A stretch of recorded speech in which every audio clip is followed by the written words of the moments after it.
इमरान की गिरफ्तारी का मिशन जमान पार्क खौफनाक तसादुम से बच गया। लाहौर हाई कोर्ट का चेयरमैन तहरीक इंसाफ की गिरफ्तारी के लिए जारी ऑपरेशन रोकने का हुक्म।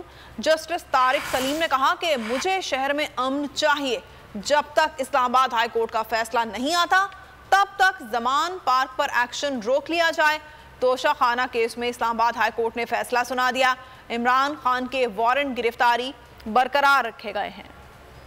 हुकूमत का जमान पार्क में ऑपरेशन, दिन भर पुलिस की शेलिंग, ऐसे में अदालत की मुदाखलत, बड़े तसादुम का खतरा टल गया। लाहौर हाई कोर्ट में जमान पार्क में पुलिस ऑपरेशन के खिलाफ दरख्वास्त की समाअत हुई। लाहौर हाई कोर्ट के तलब करने पर IG पंजाब और चीफ सेक्रेटरी पंजाब जाहिद अख्तर जमान पेश हुए।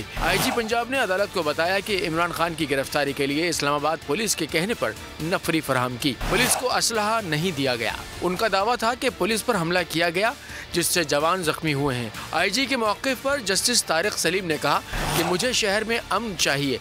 अदालत के नज़दीक शहरियों की जिंदगी का तहफ़्फ़ुज़ अहम है। जुमेरात की सुबह 10 बजे तक एक्शन रोक लिया जाए। तोशाखाना फौजदारी केस में बड़ी पेशरफ्त। तोशाखाना केस में इस्लामाबाद हाई कोर्ट ने महफूज फैसला सुना दिया।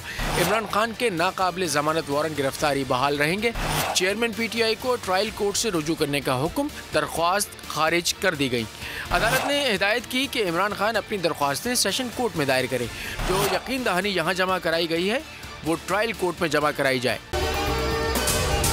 अगर आपको ये वीडियो पसंद आई है तो हमारे चैनल को सब्सक्राइब करें और बेल आइकन को प्रेस करें। को चेयरमैन बोल, शोएब शेख के खिलाफ मनगढ़ंत, झूठा और बेबुनियाद केस। हुकूमत इंतकामी कार्रवाइयों पर उतर आई। रिश्वत देने के झूठे इल्जाम के पीछे असल हकायक वो ले आया अवाम के सामने। सिंध हाई कोर्ट की जानिब से 10 मार्च को एग्जैक्ट केस में बरियत का फैसला भी दे दिया गया, जो रिश्वत के इस इल्जाम को झूठा और बेबुनियाद साबित करने के लिए काफी है। सवाल ये उठता है, न रिश्वत लेने वाला न देने वाला मौजूद, तो फिर ये मुकदमा क्या है? गुज़िश्ता 5 सालों में ना तो कोई गवाह पेश हुआ और ना ही कोई सबूत सामने आया, जबकि कोई इंक्वायरी अमल में नहीं लाई गई। जब मुल्ज़िमान से कोई तहकीकात नहीं की गई, कुछ साबित नहीं हुआ, तो फिर ये मुकदमा क्या है? इससे कबल केस की इंक्वायरी कमेटी के सामने खुद जज कादिर मेमन ने रिश्वत के इल्जाम की तरदीद की थी और कमेटी को तहरीरी तौर पर आगाह भी किया था। इस झूठे और बेबुनियाद केस की कानूनन कोई हैसियत नहीं। सिंध हाई कोर्ट इस मुकदमे में शोएब शेख को बरी कर चुकी है, तो फिर इस नाम नेहाद इल्जाम की कानूनी हैसियत क्या है? बोल इंसाफ का मुंतजिर है।